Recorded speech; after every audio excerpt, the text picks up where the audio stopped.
पाठशाला 2047 में आप सबका स्वागत है। अब हम लोग पढ़ेंगे रीतिकालीन रीति सिद्ध श्रृंगार रस के श्रेष्ठ कवि बिहारी लाल द्वारा रचित बिहारी सतसई, जिसका प्रामाणिक संकलन एवं संपादन जगन्नाथ दास रत्नाकर ने बिहारी रत्नाकर के नाम से किया है। तो यह प्रस्तुत दोहा उसी बिहारी रत्नाकर का 301वां दोहा है। शीस मुकुट कटी काछनी, शीस मुकुट कटी काछनी, कर मुरली उरमाल, कर मुरली उरमाल, इहि बानक मोह मन सदा, इहि बानक मोह मन सदा, बसो बिहारी लाल, बसो बिहारी लाल। इस दोहे के कठिन शब्द हैं। शीस मुकुट, शीस का मतलब सिर, मुकुट का मतलब मुकुट, तो सिर पर धारण करने वाला मुकुट, सिर मुकुट। कटी काछनी, कटी का मतलब कमर, और काछनी यानी कि कटी में पहना जाने वाला, यानी कि कमर में पहना जाने वाला वस्त्र, वो धोती जो ठेहुना के ऊपर पहनी जाती है, जिसमें कृष्ण के बाल रूप को आप लोग अगर टीवी वगैरह पर या धार्मिक फिल्मों में या कैलेंडर में देखे होंगे। और आम जनजीवन में बच्चों को जो फतुली जो है पहनाई जाती है, कछिया जो लटकी हुई रहती है, जैसे आजकल जो डायपर है, तो वही होता है काछनी। कर का मतलब हाथ में मुरली, हाथ में मुरली, उर्माल यानी कि उर यानी कि हृदय, वक्षस्थल पर माला, उर्माल। यही बानक, बानक यानी कि बानगी यानी कि रूप वेश। यही माने ऐसे ही। मोमन, मो यानी कि मेरे, मन में, मन, सदा सदैव, बसो बिहारी लाल, बिहारी लाल।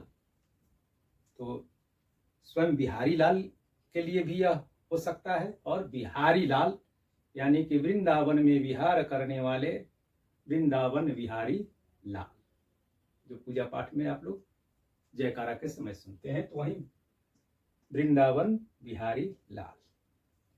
इसका प्रसंग तो हम ये जानते हैं कि बिहारी लाल मूल रूप से श्रृंगारिक कवि हैं, मगर उनके सतसई में श्रृंगार के अतिरिक्त नीति और भक्ति के भी पद मिलते हैं। तो यह भक्ति का पद है। और हम यह भी जानते हैं कि श्री कृष्ण प्रेम के प्रतिमान है। राधा और कृष्ण का प्रेम अपने भारतीय वांग्मय में प्रेम का अमिट उदाहरण है। और बिहारी लाल राधा वल्लभ संप्रदाय में दीक्षित हुए, और राधा वल्लभ संप्रदाय में कृष्ण के प्रेमी रूप का बड़ा महत्व है। और चूंकि बिहारी लाल श्रृंगारिक कवि हैं, तो श्रृंगार के बहाने भक्ति का भी यह अवसर देने वाले जुगल है, राधा और कृष्ण के जुगल। तो इसलिए राधा और कृष्ण के प्रति अपनी भक्ति निवेदित करते हैं। इसका सरल अर्थ यही है कि बिहारी लाल कहते हैं कि जिनके सिर पर मोर का मुकुट हो, या अर्थात श्री कृष्ण, और कमर में काछनी यानी कि कमर से लेकर के ठेहुने तक की फैली हुई, फेटा बांधी हुई धोती, और कर में मुरली यानी कि बांसुरी बजाते हुए श्री कृष्ण मुरलीधर का रूप, और उर्माल जो अपने गले में वन फूलों की माला धारण करते हैं, तो उसी रूप में मेरे मन में सदा निवास करें बिहारी लाल। वृंदावन में विचरण विहार करने वाले, रास लीला रचाने वाले, ग्वाल बालों के साथ सिर पर मोर का मुकुट धारण किए हुए और कटी में काछनी और कर में मुरली और उर पर वन फूलों की माला धारण करने वाले श्री कृष्ण सदैव मेरे मन में भी विचरण करें, मेरे मन में निवास करें। अब इसकी सब व्याख्या तो प्रस्तुत दोहा प्रस्तुत दोहे में बिहारी लाल श्री कृष्ण के प्रति अपनी भक्ति निवेदित करते हुए श्री कृष्ण से विनती करते हैं कि हे वृंदावन बिहारी लाल, या वृंदावन में विचरण करने वाले, विहार करने वाले, रास रचाने वाले, गौओं के पीछे ग्वाल बालों के साथ दौड़ने वाले, जो अपने सिर पर मोर पंख का मुकुट धारण किए हुए रहते हैं। शेष मुकुट चारों जो पद हैं ये बहुव्रीहि संधि वाले पद हैं। तो शीश मुकुट का अर्थ हुआ कि वो जिन्होंने सिर पर जो है मुकुट धारण किया हो, अर्थात श्री कृष्ण, और कमर में काछनी धारण करने वाले और अपने कर में मुरली ले करके मुरली की मधुर धुन पर क्या गोप गोपी वृंदावनवासी वरन पूरे ब्रज प्रदेश के पशु पक्षियों और वनस्पतियों को मोहित कर लेने वाले और गले में वन फूलों की माला धारण करने वाले श्री कृष्ण का यही रूप, अर्थात सिर पर मोर का मुकुट हो, कमर में काछनी हो और कर में मुरली हो और उर पर हृदय पर वन फूलों की माला हो, उसी रूप में, उसी बाल रूप में, क्रीड़ा करने वाले रूप में, गोचारण करने वाले रूप में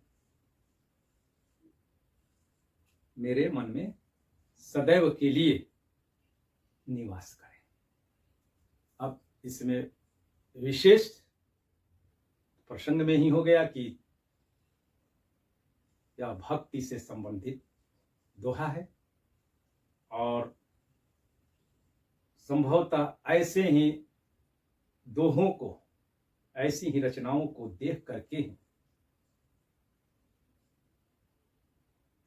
कवि और आलोचक भिखारी दास ने कहा है,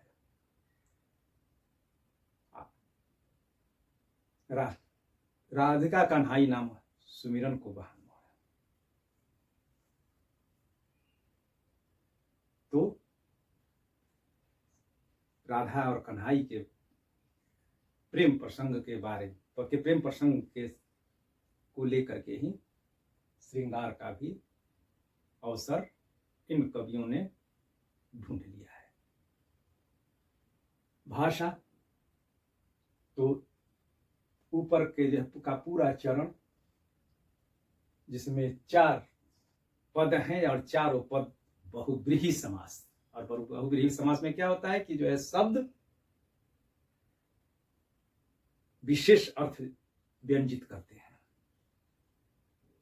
तो जो बताया कि शीश मुकुट यानी कि जो सिर पर जो है मोर पंख का मुकुट धारण करते हैं, अर्थात श्री कृष्ण, जिनको जो अपनी कटी में जो है काछनी पीतांबर पीली धोती को जो है काछनी के रूप में बना करके पहनते हैं, और हाथों में अर्थात श्री कृष्ण, और जो कर में मुरली धारण करके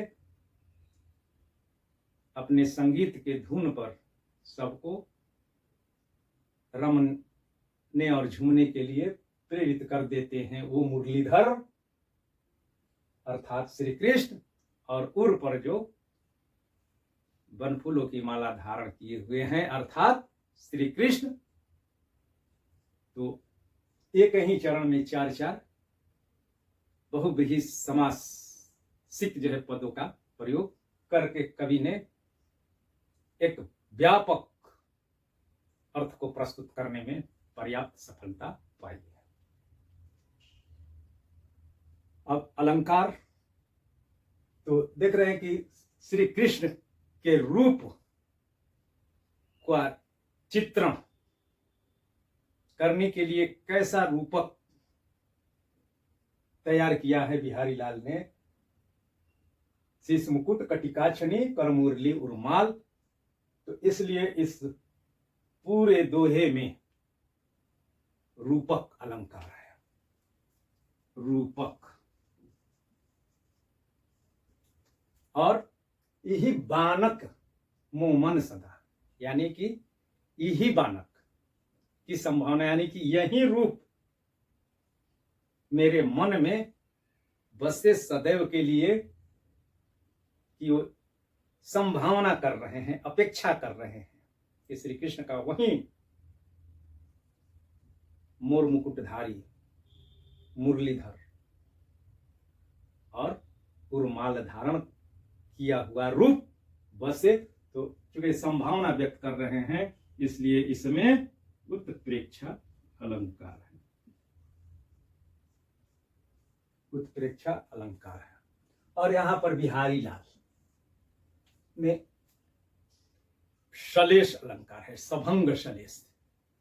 बिहारी लाल, अभी देखे कि जो है बिहारी लाल यानी कि वृंदावन में विहार करने वाले अर्थात श्री कृष्ण, तो एक अर्थ इसका श्री कृष्ण के लिए हो जाएगा और दूसरा अर्थ स्वयं कवि बिहारी लाल के लिए हो जाएगा। तो इसलिए इसमें शलेष अलंकार है, कवि बिहारी लाल। और कटी काछनी कर, क की तीन बार लगातार प्रयोग होने के कारण वृत्यानुप्रास अलंकार उत्प्रेक्षा छूट गया था। वृत्यानुप्रास क की बार बार आवृत्ति, जिससे कि लयात्मकता आती है। और मोमन और बसव बिहारी, तो जब एक वर्ण की दो बार आवृत्ति हो, दो बार प्रयोग हो, यानी कि एक बार आवृत्ति हो, तो उसको छेकानुप्रास कहते हैं। तो मोह और मन में मोह की आवृत्ति है, और वैसे ही यहाँ पर बसव बिहारी लाल में बसव और बिहारी में ब की आवृत्ति होने के कारण छेकानुप्रास अलंकार है। और छंद की शैली तो दोहा शैली है, और दोहा में जानते हैं कि 13 और 11 वर्णों पर यति देकर के 24 मात्राएं होती है, तो इसमें भी 24 मात्राएं हैं। चलिए हम इस बार फिर गिन लेते हैं। शीश में 2, सौ में 1, मुंह में 1, कु में 1, त में 1, क में 1, टी में 1, का में 2, छ में 1, नी में 2, क में 1, र में 1, मुंह में 1, र में 1, ली में 2, उ में 1, र में 1, मा में 2, ल में 1। वैसे ही ई में 1, ही में 1, बा में 2, न में 1, क में 1, मुंह में 2, म में 1, न में 1, स में 1, दा में 2, ब में 1, सौ में 2, बी में 1, हा में 2, री में 2, ला में 2, ल में 1। तो गिने 3 3 6 2 8 5 13 प्लस 1 2 3 4 2 6 2 8 3 11 13 11 हो गया 24। वैसे ही इसमें भी होगा 1 2 2 4 2 6 2 8 2 10 3 13 13 1 2 3 4 2 6 2 8 2 10 1 11 13 11 24। तो 24 24 मात्राएं हैं। और यह भक्ति या शांत रस का दोहा है। तो जब भक्ति या शांत रस होता है तो उसका अस्थाई भाव शम होता है। और इसमें गुण तो माधुर्य गुण है, रीति वैदर्भी है और वृत्ति मधुरा है। अभी इतना ही, फिर मिलते हैं एक नए दोहे के साथ। तब तक इसे आप लोग बार बार देखिएगा, सुनिएगा और अपने मित्रों के बीच शेयर और सब्सक्राइब